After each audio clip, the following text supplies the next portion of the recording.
Justiția სახლის თავმჯდომარე გრიგოლ რობაქიძის სახელობის უნივერსიტეტის სტუდენტებს შეხვდა საჯარო ლექციის ფორმატში მხარეების საჯარო სერვისების ციკლურ ტრანსფორმაციაზე, ინოვაციურ მიდგომებსა და უწყების განვითარების ხედვაზე ისაუბრეს.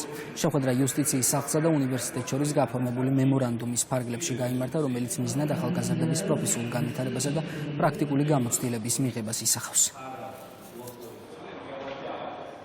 სტუდენტებს გავაცანით იუსტიციის სახლის კონცეფცია, მის ძირითადი ფუნქციები და ამოცანები, ასევე ვესაუბრეთ იმ სამომავლო გეგმებზე, რაც იგეგმება იუსტიციის სახლებში, ვესაუბრეთ იუსტიციის სახლების განვითარებაზე, იმ სიახლეებზე, რასაც ვნერგავთ აქტიურად.